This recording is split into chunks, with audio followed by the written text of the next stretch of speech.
Good afternoon civil third year. Welcome to RIT online classes. तो जैसा कि पिछले लेक्चर में आपने पढ़ा था कि आपने विजलन तकनीक की बहुत सारी टेक्निक्स पढ़ी थी, सेफ्टी एस्पेक्ट्स पढ़े थे। तो आगे अब हम जो आज आपका नया टॉपिक है वो है एम्बैंकमेंट, जिसे हम मृदा तटबंध या भराव कहते हैं, मृदा भराव कहते हैं। ठीक है। तो एम्बैंकमेंट जैसे कि आप लोगों ने अपने डेली उसमें देखा ही है कि लाइफ में देखा ही है कि आपने आज जैसे कहीं पर जो मृदा होती है, वो जब तक आप भराव कर रहे होते हैं तब तक वो कैसी होती है, तब तक वो लूज फॉर्म में होती है। लेकिन जब हम उसे कॉम्पैक्ट कर देते हैं, कॉम्पैक्ट करने के बाद उसकी लूज स्टेट किसमें एक हार्ड स्टेट में बदल जाती है। और उसमें एक मतलब कहीं पे करेंगे तो वो एक साइड स्लोप देगी। तो ये चित्र के माध्यम से आपको एक एम्बैंकमेंट दिखाया गया है, जिसमें कि पहले सॉइल लाई गई और उसे एक शेप दिया गया रोड का, या फिर जैसे यहाँ पर आप देख रहे हैं रोड का। और उसके बाद नीचे को क्या बना हुआ है, एम्बैंकमेंट बना हुआ है। सेम ये पिक्चर है, इसमें भी आप लोग देख रहे हैं कि बीच में आपका चलने के लिए एक रास्ता दी बनाया गया है और किनारे को एम्बैंकमेंट्स है। तो ये होता है आपके एम्बैंकमेंट्स। इसके बाद है आपका, जैसे कि हमने ऊपर वाले टॉपिक में पढ़ा कि मृदा को हम लूज स्टेट से हार्ड स्टेट में लाने के लिए क्या करते हैं, कॉम्पैक्शन करते हैं, सहनन करते हैं। तो कॉम्पैक्शन ऑफ अर्थ फिल, मतलब जो हम लोग अर्थ जमा मतलब जो हम भराव कर रहे हैं उसका हम सहनन कैसे करें।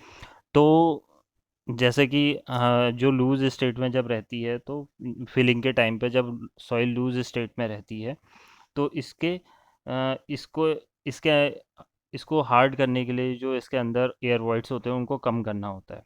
तो वो हम किसकी मदद से करते हैं, हमारे पास कुछ टूल्स होते हैं, जैसे कि रैमर होता है, रोलर होता है, वाइब्रेटर होता है।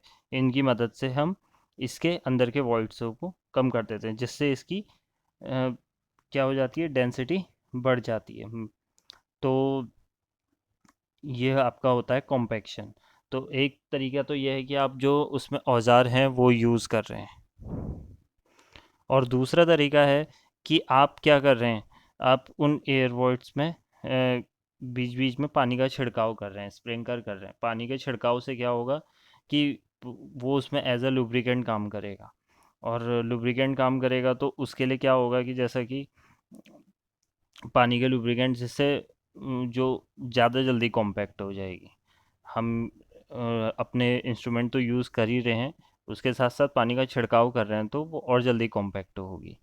तो पानी की मात्रा जब तक निश्चित है तब तक तो ठीक है, लेकिन पानी की मात्रा का मान जब निश्चित से बढ़ जाता है तो इसका क्या हो जाता है, ड्राई डेंसिटी कम हो जाती है। तो जैसा उसका पानी बढ़ेगा उसमें, तो अगर वो ज़्यादा हो गया, निश्चित मान से ज़्यादा हो गया, तो उसकी ड्राई डेंसिटी मतलब शुष्क घनत्व क्या हो जाएगा, कमी आने लग जाती है। तो अ, उसके उसमें उस समय क्या होगा कि मृदा के कण विशेष नमी के दबाव पर अधिक सघन हो सकते हैं, मतलब कि ज़्यादा नमी हो जाएगी तो वो भी मृदा के लिए सही नहीं है। तो इस विशेष नमी को या अम, इस विशेष नमी को हम लोग क्या कहते हैं, स्पेशल मॉइस्चर को हम लोग क्या कहते हैं, optimum moisture. Optimum moisture content कहा जाता है। और इस घनत्व को या यानी कि डेंसिटी को हम क्या कहते हैं, ऑप्टिमम ड्राई डेंसिटी। तो जैसा कि आपको इस ग्राफ के माध्यम से घनत्व और वाटर कंटेंट के एक हमने ग्राफ बनाया। हमने देखा कि सी, ए, बी और सी पॉइंट तक जाने तक क्या हो रहा है कि आपका मैक्सिमम ड्राई डेंसिटी है। लेकिन यहाँ से अगर हम ज़्यादा पानी डालते हैं तो क्या हो जा रहा है, जो हमारी डेंसिटी है वो कम होते जा रही है, नीचे को जाते रह रही है, नीचे जो ग्राफ है हमारा वो नीचे को जाते रह रहा है। तो एक अप टू एक पानी के एक मान तक ही, निश्चित मान तक ही जो डेंसिटी है वो ऊपर जाएगी, उसके बाद डेंसिटी कम होने लगेगी। ये आप देख रहे हैं कि जैसे कि हमने जो एम्बैंकमेंट है किस काम में, सड़क, जब सड़क भराव हुआ तो उस समय हमारा एम्बैंकमेंट इस टाइप का था। और जब हमारे रेल के लिए हमने जो एम्बैंकमेंट बनाए वो इस तरीके के हैं उसमें। अब इसके बाद नेक्स्ट है protection and drainage of embankment. अब हमने एम्बैंकमेंट बना तो दिए, लेकिन उसके हमने क्या देखना है, उसका प्रोटेक्शन भी करना है, उसके साथ साथ क्या करना है, उसका ड्रेनेज सिस्टम को भी देखना है। तो अ, छोटे निर्माण कार्य जैसे कि जो होते हैं सड़क, रेलवे, मतलब उसमें जो क्या होता है कि जो उसके ढाल होते हैं, जो उसके स्लोप्स होते हैं, वहाँ पर स्लोप पे क्या होता है, आप घास उगा देते हो। इन स्लोप्स को घास उगा देते हैं। घास उगाने से क्या होता है कि इनमें मजबूत, इनकी जो घास की जो जड़ें होती हैं वो मजबूती से सॉइल को पकड़े रहती हैं। तो इसे क्या कहा जाता है, टर्फिंग कहा जाता है। इंग्लिश में इसे टर्फिंग कहा जाता है।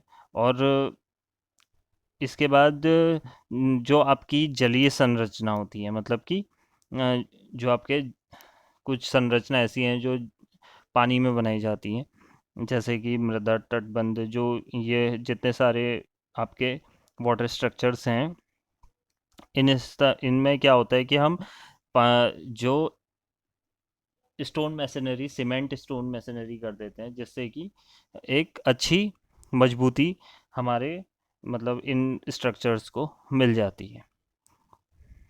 तो इस डायग्राम से आपको दिखाया गया है कि कैसे पानी के स्ट्रक्चर्स में पत्थरों की आपने क्या कर रखी है, मैसनरी कर रखी है, चिनाई कर रखी है, जिससे पानी का भार इस एम्बैंकमेंट को नहीं तोड़ पा रहा है। और इसको, पत्थर की चिनाई को हम लोग कहते हैं pitching, pitching of stone, stone pitching कहा जाता है। इसके बाद आते हैं, प्रोटेक्शन हो गया। प्रोटेक्शन के बाद हम देखते हैं कि जो हमारे ड्रेनेज है वो भी बहुत एक इम्पॉर्टेंट फैक्टर है। किसके लिए? एम्बैंकमेंट के लिए। तो ड्रेनेज के लिए हम क्या करते हैं कि हिली एरियाज़ में हम लोगों ने देखा है कि हम साइड वॉल्स लगा देते हैं, जिसे हम क्या कहते हैं, सड़क के जो नीचे वॉल होती है उसे कहा जाता है रिटेनिंग वॉल, और सड़क के जो ऊपर वॉल होती है उसको कहा जाता है ब्रीस्ट वॉल। तो इन वॉल्स को मिट्टी को रोकने के लिए बनाया जाता है। तो इनके बीच में कुछ होल्स छोड़ दिए जाते हैं, जिनको हम कहते हैं वीप होल्स, वीप होल्स कहा जाता है। और अश्रु छिद्र, हिंदी में अश्रु छिद्र कहा जाता है। ये वी इन वीप होल्स की जो डायमेंशन होती है वो होती है 10 सेंटीमीटर गुणा 15 सेंटीमीटर। तो इसके बाद क्या होता है कि इसमें आप लोग, इससे पानी बाहर निकल जाता है, और जो सॉइल है वो अंदर ही रहती है। तो बाकी कुछ प्लेसेस में हमने देखा कि हम बीच में एक 20 मतलब एक मोटी पाइपलाइन डाल देते हैं सड़क के, और वो जो बीच वाली पाइपलाइन होती है वो साइड की कुछ पाइपलाइनों से कनेक्टेड होती है। जो बीच वाली लाइन होती है वो ज़्यादा मोटी होती है, और जो साइड वाली पाइपलाइंस होती हैं वो कम मोटी होती हैं। तो इनसे पानी आके बीच वाली लाइन से शहर से बाहर निकल जाता है। तो ये है ड्रेनेज सिस्टम ऑफ एम्बैंकमेंट। तो आज के लिए क्लास इतना ही। Thank you.